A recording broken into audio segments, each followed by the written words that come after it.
दुर्घटना का झाली, त्याच्यामध्ये नेमकं काय कारण आहे, या संदर्भात AIBची आमची टीम, DGCAची टीम तात्काळ काही तासात त्या ठिकाणी पोचली. त्यांनी ब्लॅक बॉक्ससुद्धा त्या ठिकाणावरून हस्तगत केला. आता ब्लॅक बॉक्समधली जो काही डेटा आहे तो डाउनलोड करण्याचं काम चालू आहे. आणि त्यामुळे बारामतीसारख्या ठिकाणी जी काही एअरस्ट्रीप होती, ती एअरस्ट्रीप मला तुम्हाला सांगायला की एका फ्लाईंग क्लब तिथं चालत होता, एक ट्रेनिंग इन्स्टिट्यूट चालत होती, त्यांची ती एअरस्ट्रीप होती.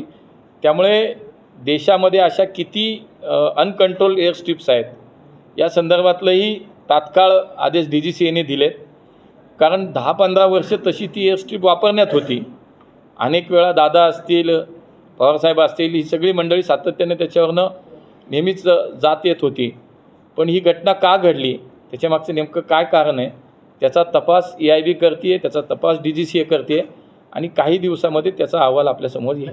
मी तुम्हाला तेच सांगितलं, हे विमानतळ अधिकृत आमच्या मिनिस्ट्रीचं नव्हतं. हे एक ट्रेनिंग स्कूल होतं, एक फ्लाईंग क्लबची एअरस्ट्रीप होती, तिथे फ्लाईंग क्लब चालत होता.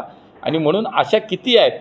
विमानतळ स्वतंत्र नवीन करणं, आता कौलापूरचं विधान, कौलापूर हे राज्य सरकार केंद्र सरकारच्या माध्यमातून एक स्वतंत्र विमानतळ होतं आहे. त्यामुळे हे विमानतळ नव्यानं होणं आणि अशा अनकंट्रोल एअरस्ट्रीप्स किती आहेत याचा विषय हा कम्प्लिटली वेगळा आहे. आणि म्हणून मला असं वाटतं की ते सुद्धा DGCAने आता चौकशी करायला सुरुवात केली आहे. ह्या अनकंट्रोल ज्या एअरस्ट्रीप्स आहेत त्याच्यावरती 100% पुढच्या काळामध्ये याच्यात असा कुठलाही प्रकार होणार नाही याची काळजी निश्चितपणे घेतली जाते.